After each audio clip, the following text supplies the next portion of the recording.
Let's start right away with the juiciest part. How would you feel if you found out that your wife is not just a wife, but a real bee who works hard for more than just you? Yes, yes, friends, I'm talking about exactly what you're thinking. And just imagine, you find out that not in some boring evening, but at the most that is nothing but gorgeous wedding of your best friends. You're sitting at the table, eating that stupid wedding cake, and then you suddenly get the realization that your wife is literally right here and now pouring honey in your forehead. It's like getting a slap in the face from fate, but one that sparks out of your eyes. Thank you for watching my channel. I create videos for your enjoyment. Please subscribe if you want to support my efforts, it's very important to me. I apologize in advance for any mistakes, dubbing is done by neural network. Please point out mistakes in the comments so I can correct them. Now let's take it one step at a time. I'm a man who's been ignoring the signals for a long time. Well, there are times when you notice little things, but you don't want to believe them because it's scary to admit something's wrong. She comes home later than usual, whether it's from a bachelorette party or work, and you convince yourself, she's just tired, it's no big deal. And then one day you catch yourself thinking that it seems like you've been cheated on for a long time. But what do? At times like this you don't want to tear your hair out right away. At first you think, come on, maybe it really seemed to me. But here it was, the wedding day of my best friends Steve and Kate, Margaret and I. Steve was like a brother to me. We'd been through so much together that any suspicion of him would have seemed silly. I trusted him like I trusted myself. What to speak of my wife Margaret? We'd been together for almost 10 years. Yes, things happened, but on the whole our relationship seemed solid as a rock. She kept saying I was her one and only. Well, it's hard to argue with that. Who else could withstand so much nervousness and love at the same time? Anyway, we went to the wedding feeling like everything was fine. How else could it be? We are friends of the newlyweds. Our best times are ahead, right? The celebration begins as usual. Noisy congratulations, toasts, kisses, champagne flowing in rivers. The guests are having fun. Everything goes according to plan, as it should. I look at Margaret. Everything seems normal. She smiles, laughs, walks around with a glass, sometimes whispers with her friends. But you know that feeling? You've probably had it too. When you look at someone and something inside you screams, something's wrong here. I don't know what it is, but it's this itchy feeling. Little things that I hadn't paid attention to before were going through my mind. How she disappeared more often, how she kept her phone with her even at home, how she answered questions quickly, as if she had prepared the answer long ago. While the ceremony was going on, I tried to push these thoughts away. And how could I not? It's our friend's wedding, everything should be perfect. But the anxiety wouldn't let go. We sat down at the table, the toasts began, but Margaret was suddenly gone again. I started to listen to myself. You know those moments when little things suddenly add up to a big picture that makes you feel sick? Well, that's what happened to me. It's been a few minutes, and she's still gone. I looked around the room a couple more times, thinking maybe she'd gone to a friend's house or the bathroom. It happens. And then it hits me, Steve's gone too. At first I didn't connect the two events. Maybe the fiancé went to take care of some business. But when they both didn't show up after a while, I felt something was wrong. Maybe it was a premonition, maybe it was just intuition, but I suddenly decided to go out after them. As I stepped out into the hallway, I suddenly remembered how my wife had become particularly friendly with Steve over the last couple months. I hadn't paid much attention to it. Well, friends and friends. We were all spending time together, visiting them, and they were visiting us. But now it all came back to me. I walked past the group of guests, who were discussing something, and headed to the place where I could get away from prying eyes, towards the back exit from the banquet hall. This was the very area where newlyweds and photographers usually go to take private photos. And what do I see? There they are around the corner. Steve and Margaret. I froze, watching them whisper something to each other. At first glance, nothing suspicious, but then they kiss. So passionately that it was as if no one and nothing else existed around them. They were sure no one could see them. And I stood a few meters away and watched as my wife was kissed by my best friend, as the two people closest to me betrayed me in 1 second. That's how the world sometimes falls apart in an instant, guys. But here's where the fun part comes in. When it happened, I didn't explode immediately like most people would probably expect. No, something clicked inside me and I felt not anger, but a cold calm. It was that moment when you realize that you need to act not on emotion, but cunningly, calculatedly. I didn't make a scene, I didn't yell or throw myself at them with fists. No, that would have been too easy and stupid. Instead, I went back into the hall, sat quietly at the table, and began to prepare a plan. From that point on, the wedding for me turned into a stage for my own personal show. Everyone around me continued to party, drinking, dancing, congratulating the newlyweds, and I sat there thinking, how can I make their humiliation be maximized so that all those happy faces see their true faces? After all, it's the sweetest thing to see the people who betrayed you trap themselves. And so the moment arrives. Steve and Kate take center stage. It's time for the solemn vows. Everything goes according to plan. They look at each other, say warm words about love and fidelity. And then I'm hit with another wave of anger. He's standing here, just a minute ago kissed my wife, and now he's telling his fiancée about eternal fidelity. But I don't say a word. I clench my teeth and wait. My exit is imminent. I know now I have to say something that will turn this whole room upside down. Have you ever stood on the edge of a cliff, knowing you're about to take a leap and there's no turning back? That's exactly how I felt.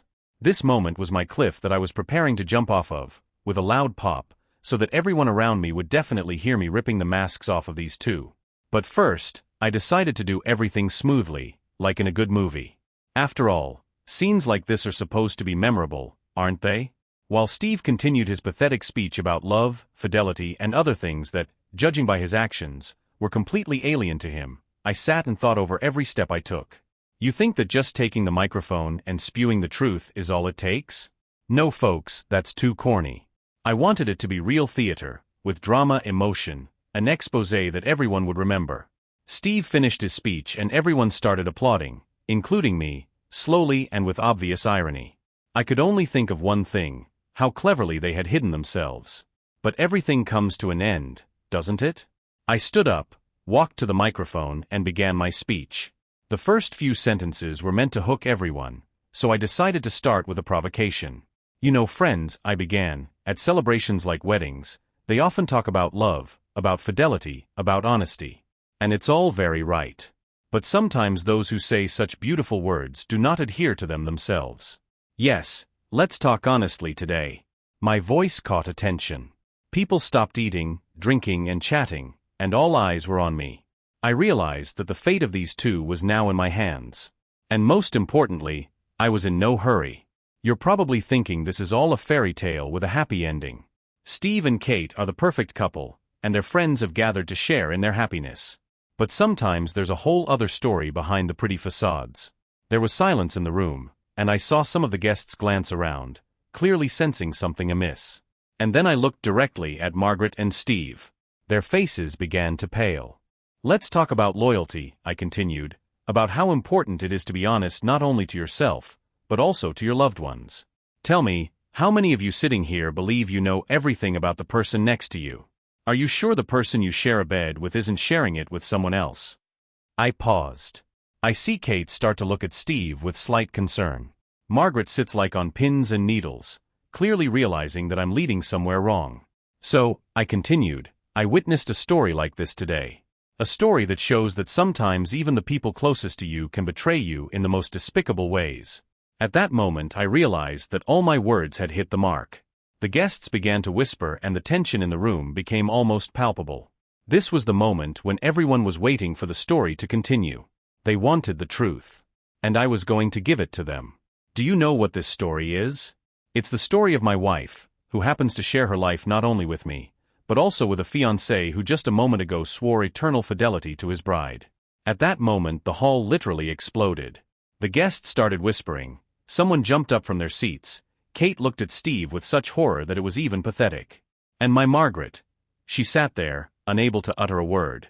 Well, the room exploded, just as I'd hoped it would. Some started whispering, some got up and sat back down, as if they didn't know what to do. Kate looked at Steve like she was seeing him for the first time in her life. She clearly hadn't expected this turn of events. There was horror in her eyes. The kind of horror that comes when you realize that everything you believed in was a lie.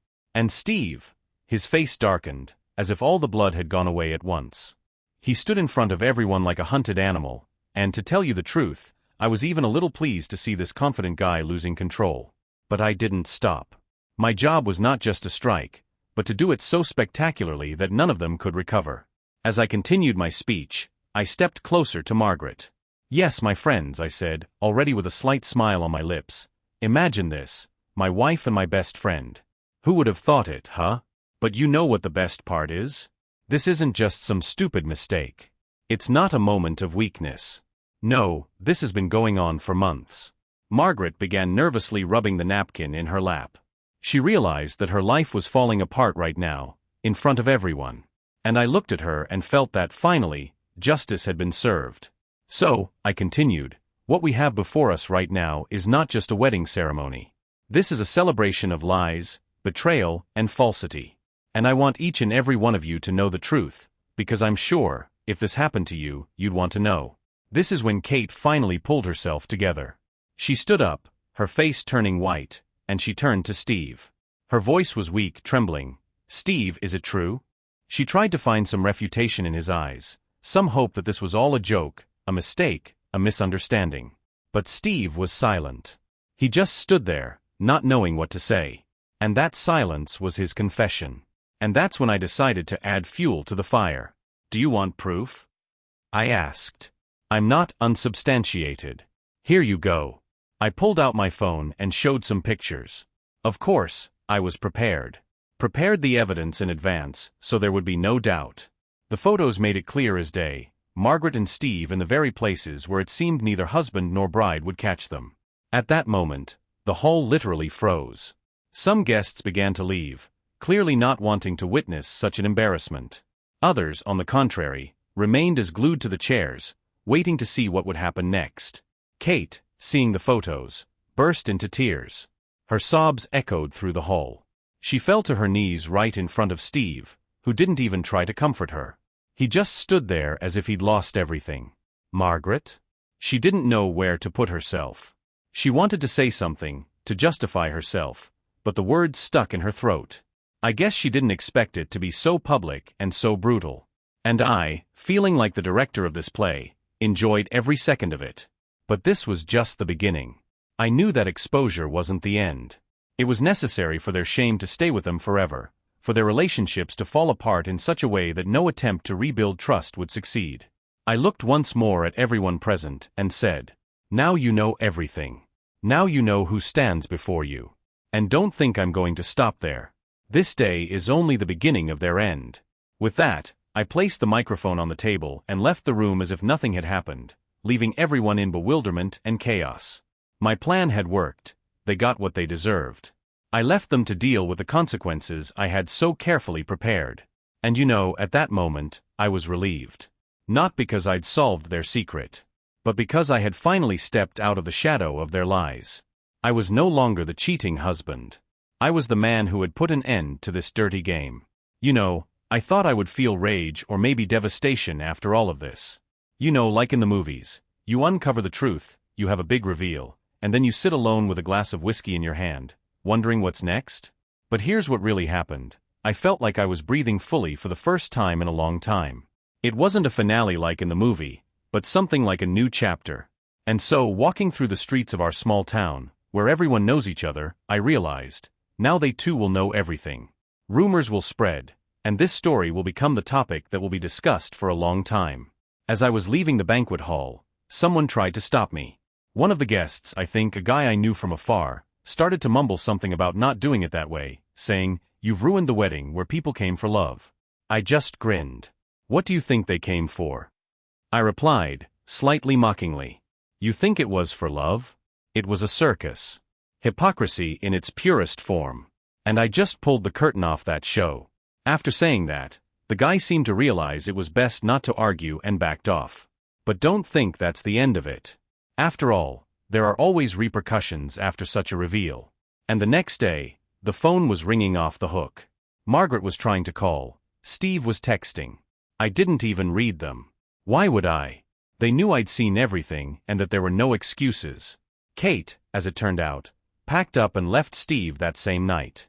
Apparently, she decided that betrayal at her own wedding was too much. People I know said she filed for divorce just a week later. Who could blame her? Margaret, on the other hand, was more complicated. She apparently thought it was just a moment of weakness, that we could get through it together. Like, Everyone makes mistakes, right? Except I wasn't ready to play that kind of game. When I finally decided to pick up the phone, her voice was full of tears and pleading. She was begging to talk, to date, promising she'd fix everything. Fix it? I repeated, not believing my ears. And how are you going to fix it, Margaret? Rewind time. Erase from my memory the moment you kissed my best friend around the corner at his own wedding. She fell silent. I guess she just didn't have anything to say. Any words would have sounded pathetic. I wasn't ready to listen to any more of these excuses. It was over. Yes, friends, when you find out you're being cheated on, and in such a nasty way, all words are meaningless. You can make 1,000 dialogues in your head, but they won't change anything. And what I realized is that revenge isn't just a way to get back at someone else. It's a way to break out of the cage you've been put in. It's a moment when you put a stop to it and move on. There was a lot of talk afterward. We were the talk of every corner. Our small town doesn't have a lot of events like this, so everyone was interested in discussing how I had destroyed not one, but 2 families in one evening. Some of them were judgmental, saying I was too cruel. They said that the wedding is sacred, and I shouldn't have spoiled people's holiday. Others, on the contrary, supported me, saying that I did the right thing, that such things should be disclosed publicly, so that everyone knows who they are dealing with. Well, you know how it is, there are always many opinions, and everyone has their own truth. But what surprised me most of all was that after a while, people I hardly knew started coming up to me. They told their stories, shared how they too had been betrayed, how they were silent, afraid to tell the truth or do something similar. And I'll tell you what, silence is the worst enemy in these situations. If you have been betrayed, if you have been humiliated, you cannot keep silent. You have to speak out, you have to act. Let the world know who's in front of it. A couple months later, I filed for divorce. Margaret, of course, tried to delay everything, hoping for reconciliation, but I was firm. After everything that had happened, there was no point in saving anything. We divorced. It was painful, but necessary. Like removing a splinter, it hurts, but you can't heal otherwise. Steve, by the way, tried to reach out through mutual friends. Said he wanted to apologize, that it was all a mistake. A mistake? Really? I didn't even laugh. I just told him never to contact me again. And the interesting thing is, when it was over, I didn't feel empty, I felt free. Freedom from lies, from those fake smiles, from people who pretend to be close to you, but in fact are ready to betray you at the first opportunity. And you know what I realized? When you break free from that kind of betrayal, life starts to play with new colors. So friends, if you are betrayed, don't be afraid to speak up. Sometimes exposure is the best way to start over. When I walked out of that banquet hall, I was filled with rage. But not the kind of wild, senseless rage that blinds you and makes you go for it. No, it was the kind of icy, calibrated rage that gives you the power to think clearly and plan every move. I realized that exposing myself at the wedding wasn't enough. Yes, I had humiliated them in front of everyone, made them look like traitors and liars, but that wasn't enough. I wanted them to pay for everything, and I wanted their lives to be a nightmare afterward. I decided I would take my revenge methodically, and I would start with those closest to me, my wife Margaret. After all, she didn't just cheat on me. She did it with a man I considered my best friend. It was a double betrayal, and it deserved double revenge. The first thing I did was block her on all messengers and social media. No chance for excuses, no explanations. Let her feel what it was like to be cut off from me. But that was just the first little thing. The real blow I planned to strike later, but for that I had to prepare. I knew her weaknesses, I knew how much she depended on me financially. So here's what I decided to do: strip her of everything, starting with the house. The day after the wedding, the first thing I did was go to a lawyer and file divorce papers. But not just any divorce. I had gathered all the evidence of her infidelity so that Margaret wouldn't get a penny of it. I wanted to leave her homeless. The house we'd built together would go completely to me. She could only take her personal belongings, and that under my strict supervision. When Margaret came to get her things, I did everything I could to humiliate her. I gathered all her things in cardboard boxes and put them right on the doorstep like garbage. She came in with a friend, hoping for a scandal, but I just stood there, watching coldly as she tried to gather the remnants of her pride. "You're going to regret this," she said as she picked up the last of her things. But I knew those were just empty words. She was already regretting it. However, that was only the first step. The The second part of my revenge concerned Steve. He thought his life would go back to normal after the wedding, that it was just an awkward moment that would be forgotten. But I knew he wouldn't get away with it. I was determined to ruin not only his personal life, but his professional life as well. Steve worked for a company I was also involved with. We often worked on projects together, and I had a good relationship with his superiors. I found out that Steve was going to be promoted, applying for a management position. That's when I decided to hit him where it hurts the most, his career. I met with his boss and told him everything. Of course, I didn't directly accuse him of personal affairs, but I presented Steve as someone unreliable, with whom you can't do serious business. He doesn't know how to separate the personal from the professional, I said. The boss was flabbergasted. I had provided him with evidence of his disorderly behavior. It hit Steve's reputation, and the promotion went out from under his nose. But that wasn't all. I found a way to deliver the final blow. I gathered all the intimate photos and messages that had accumulated over the course of their affair and anonymously sent them around town. I knew those pictures would quickly spread, and they were a bombshell. The whole town found out that Steve had not only betrayed his fiancée, but was leading a double life. His career went down the drain, and no one trusted him with any serious business. And at some point Margaret, left with no home and no money, started begging to come back. She couldn't find a place to live, and her friends had turned their backs on her. Who wants to be around such a shameful story? Steve, for his part, lost his job and was also in a desperate situation. The whole world had shrunk to the size of this small town where they were outcasts. And me? I watched them go downhill. It was like theater, only I wasn't just a spectator, I was the director of the play. And you know what the best part was? I didn't feel any pity.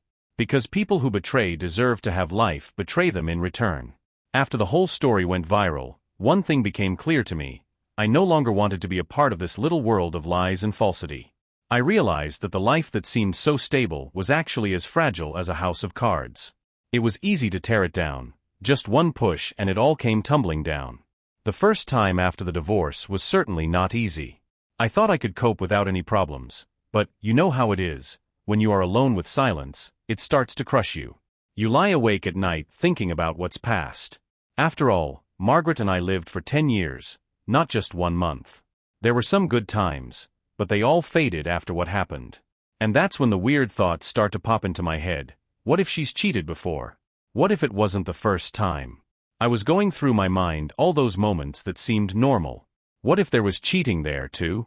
And what is most interesting, against the background of these reflections, I began to notice how people's attitude towards me was changing. You seem to have done everything right, brought to light, but it's a small town, and rumors spread quickly. Some looked at me with understanding, others with pity, and others, strangely enough, with condemnation. Why did you bring this out in public? Why did you ruin someone else's wedding? I've heard those questions more than once. People love to be judges, especially when it's not about them personally. But you know what made me proud? That I wasn't afraid to tell the truth. Because as much as I've watched people around me, most people are living a lie. They're just afraid to step out of their cages. Afraid to admit to themselves and others that their life has long been a sham. That their partner may have been going left for a long time and they're just turning a blind eye. And I didn't want to be like that. A couple months after the divorce, I finally started living for myself. I started doing more work, found a new hobby, sports. You know, it's funny how exercise helps with the psychological pain. Every time I felt bad thoughts starting to overwhelm me, I would go to the gym and do my best. It became my therapy. I spent a lot of time outdoors, started meeting new people, making acquaintances. And gradually my life started to get better. Steve tried to pull himself together after everything that had happened, but it was like a drowning man desperately trying to grasp at straws. With his reputation in town ruined, his career derailed, and Kate filing for divorce, he realized he was alone with his failure. So what did he do? He decided to try to win back his wife, Kate, the very woman he had betrayed on her most important day. Steve apparently thought that apologizing and pleading would glue the shards of a broken mirror back together. And then one evening, after weeks of silence, he showed up on her doorstep. I found out about it through mutual acquaintances, and it was even better than I could have imagined. Imagine this. The man who had recently been so cocky and always winning, was now literally crawling in front of the woman he had betrayed. That night Steve stood under Kate's door, wet from the rain, begging her to give him a second chance. He said he understood everything, that he was ready to change, that he'd made a terrible mistake and wanted to make things right. And you know what? He got down on his knees in front of her. Yes, the same Steve who always seemed to be in control was now on his knees in front of Kate, tearfully begging her to come back. People who saw it said it was pathetic. He mumbled that he didn't mean to betray her, that it was a moment of weakness, that he was a fool and would give anything to turn back time now. Kate, to her credit, didn't break. She listened to him, let him talk, but her eyes remained as cold as ice. When he finished his pathetic excuses, she said just a few words that went viral. You don't deserve me. You have betrayed not only me, but yourself. Get out and don't you dare show up on my doorstep again. And you know what happened next? She just slammed the door in his face, leaving him standing outside in the pouring rain. Steve, exhausted, got up from his knees, but could not find the strength to say anything. He realized that it was all over. Any hope, any chance of getting her back, was gone as the door slammed in his face. When I heard about it, I couldn't help but chuckle. Karma, as they say, always finds its way. Steve, who had betrayed me, his wife, ruined his reputation, now got what he deserved. He's lost everything, not just Kate, but his career, his respect, and most importantly his pride. And Margaret. She was finally pushed to the margins of society. All her contacts, her attempts to get a job, all of it had fallen apart. No one wanted to take in a woman who became known not for her achievements, but for her scandals. I knew she had tried to move in with her parents, but even there she was not welcomed with open arms. And then one evening, as I was sitting at home, I got a call. It was Margaret. She stood at the door of my house, drenched from the rain, with the same pathetic look I'd seen on her face the last time she'd packed. She begged me to let her in, saying she didn't know where to go anymore, that everything was lost, that she needed help. I stood on the threshold and looked at her. She was broken, destroyed. And you know what I felt? Satisfaction. It was the final moment of my revenge. She came to me on her knees as she had once betrayed me behind my back. It was the moment the circle closed. But did I let her in? Of course I hadn't. I looked at her coldly and said, "Now you understand what it's like to lose everything. But you know what? I'm not even mad anymore. Just know that you did all of this to yourself."